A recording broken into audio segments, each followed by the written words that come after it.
नीच व्यक्ति को उपदेश देना ठीक नहीं। नीच लोगों पर विश्वास नहीं करना चाहिए। धैर्यवान व्यक्ति अपने धैर्य से रोगों पर भी विजय प्राप्त कर लेता है। धर्म का आधार ही सत्य और दान है। सज्जन के साथ कभी भी बुरा आचरण नहीं करना चाहिए। स्वयं को अमर मानकर धन का संग्रह करें। धनवान व्यक्ति का सारा संसार सम्मान करता है। अहंकार से बड़ा मनुष्य का कोई शत्रु नहीं। अहंकार से बड़ा मनुष्य का कोई शत्रु नहीं। सच्चे लोगों के लिए कुछ भी अप्राप्य नहीं। शत्रु द्वारा किया गया स्नेहपूर्ण व्यवहार भी दोषयुक्त समझना चाहिए। सज्जन की राय का उल्लंघन न करें। गुणी व्यक्ति का आश्रय लेने से निर्गुणी भी गुणी हो जाता है। आवश्यकता अनुसार कम भोजन करना ही स्वास्थ्य प्रदान करता है। मूर्खों से विवाद नहीं करना चाहिए। मूर्ख से मूर्खों जैसी ही भाषा बोलें। उपार्जित धन का त्याग ही उसकी रक्षा है, अर्थात उपार्जित धन को लोकहित के कार्यों में खर्च करके सुरक्षित कर लेना चाहिए। अकुलीन धनिक भी कुलीन से श्रेष्ठ है। नीच व्यक्ति को अपमान का भय नहीं होता। जो दूसरों की भलाई के लिए समर्पित है वही सच्चा पुरुष है।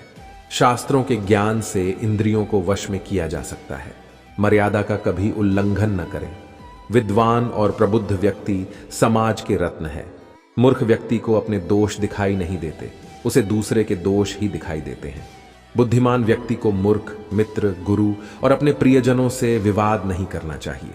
जो व्यक्ति जिस कार्य में कुशल हो उसे उसी कार्य में लगाना चाहिए। गाय के पीछे चलते बछड़े के समान सुख दुख भी आदमी के साथ जीवन भर चलते हैं। दुष्ट व्यक्ति पर उपकार नहीं करना चाहिए। सज्जन तिल बराबर उपकार को भी पर्वत के समान बड़ा मानकर चलता है। दुष्ट व्यक्ति का कोई मित्र नहीं होता। प्रातः काल ही दिन भर के कार्यों के बारे में विचार कर लें। आशा लज्जा को दूर कर देती है, अर्थात मनुष्य को निर्लज्ज बना देती है। आत्मस्तुति अर्थात अपनी प्रशंसा अपने ही मुख से नहीं करनी चाहिए।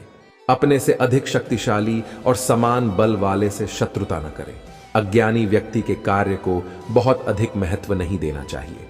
जिन्हें भाग्य पर विश्वास नहीं होता उनके कार्य पूरे नहीं होते। प्रयत्न न करने से कार्य में विघ्न पड़ता है। कोमल स्वभाव वाला व्यक्ति अपने आश्रितों से भी अपमानित होता है। निकृष्ट उपायों से प्राप्त धन की अवहेलना करने वाला व्यक्ति ही साधु होता है। मर्यादाओं का उल्लंघन करने वाले का कभी विश्वास नहीं करना चाहिए। मूर्ख व्यक्ति उपकार करने वाले का भी अपकार करता है। इसके विपरीत जो इसके विरुद्ध आचरण करता है वह विद्वान कहलाता है। पाप कर्म करने वाले को क्रोध और भय की चिंता नहीं होती। स्त्री रत्न से बढ़कर कोई दूसरा रत्न नहीं है। रत्नों की प्राप्ति बहुत कठिन है, अर्थात श्रेष्ठ नर और नारियों की प्राप्ति अत्यंत दुर्लभ है।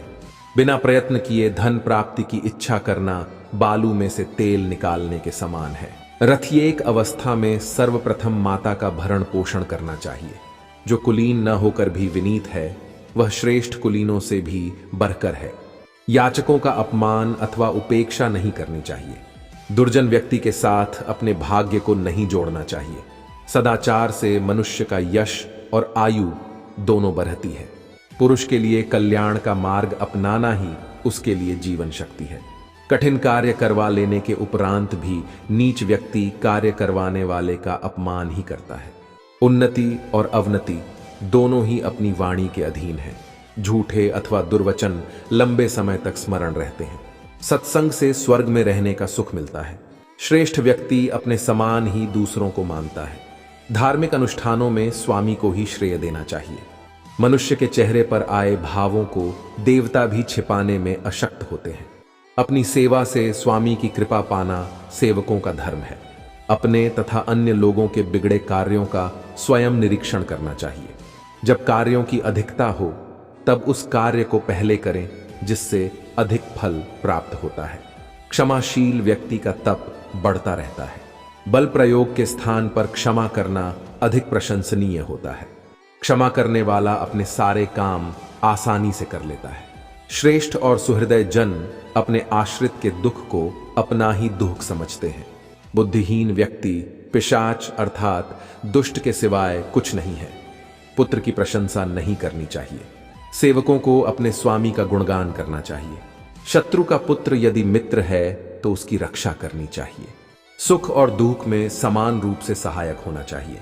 अविनीत व्यक्ति को स्नेही होने पर भी अपनी मंत्रणा में नहीं रखना चाहिए। छल कपट से रहित शुद्ध मन वाले व्यक्ति को ही मंत्री बनाएं। असहाय पथिक बनकर मार्ग में न जाएं। नीच लोगों की कृपा पर निर्भर होना व्यर्थ है। धर्म से भी बड़ा व्यवहार है।